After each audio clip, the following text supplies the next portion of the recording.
Apa benar penyakit seperti diabetes, hipertensi, sakit jantung, apalagi sakit stroke, gagal ginjal, kanker adalah penyakit yang tidak dapat disembuhkan? Kalau Bapak Ibu didiagnosis, divonis dokter di luar sana sakit yang tadi saya sampaikan, yang saya sebutkan, entah itu diabetes, hipertensi, penyakit tersebut menurut ilmu kedokteran tidak dapat disembuhkan dan harus minum obat seumur hidup. Itu menurut ilmu kedokteran ala barat. Tetapi ada salah satu hadis inilah yang membuat saya pada akhirnya hijrah dari pengobatan medis ke pengobatan holistik. Ya. Hadis ini berbunyi, li kulli da'in dawaun. Setiap penyakit pasti ada obatnya. Ya. Jadi Allah menciptakan penyakit, berikut juga menciptakan obatnya. Maka berobatlah kamu, kata Nabi. Dan jika obat tersebut tepat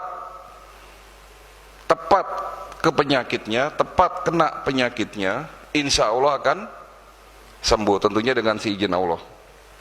Bagaimana caranya? Nah ini tantangan buat kami, tantangan buat para dokter. Bagaimana caranya menyembuhkan penyakit diabetes? Karena tidak ada yang tidak mungkin. Kalau Allah sudah berkehendak, insya Allah bisa. Kan begitu? Ya. Bagaimana caranya menyembuhkan penyakit diabetes? Sementara ilmu yang saya dapatkan di bangku kuliah mengatakan kalau orang sudah sakit diabetes tidak akan sembuh. Minum obat seumur hidup. Hipertensi, jantung, apalagi stroke. Nah, bagaimana caranya? Ternyata setelah kami mendalami pengobatan tradisional itu kan banyak metodenya. Ada metode tibum nabawi, ada pengobatan dari India namanya Ayurveda India, ada pengobatan dari Cina namanya traditional Chinese medicine. Dan ternyata obat yang dapat menyembuhkan penyakit kita itu ada 3, Pak. Ini kita bicara fisik.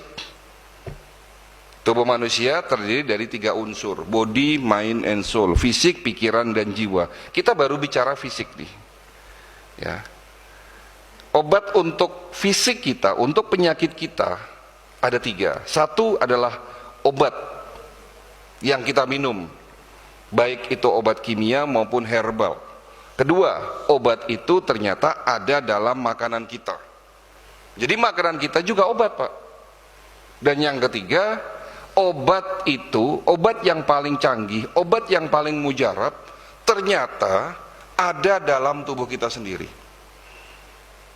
Allah menciptakan manusia itu canggih, Pak. Manusia adalah makhluk yang punya kemampuan secara otomatis dapat mengobati dirinya sendiri tanpa kita sadari.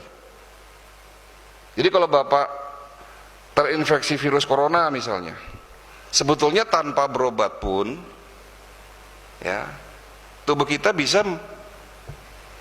membunuh si virus tersebut dalam tubuh kita. Konsep inilah yang disebut sebagai self healing. Ya, jadi self healing inilah yang menjadi dasar metode pengobatan holistik. Yang tentunya pengobatan holistik itu didukung dengan teknologi.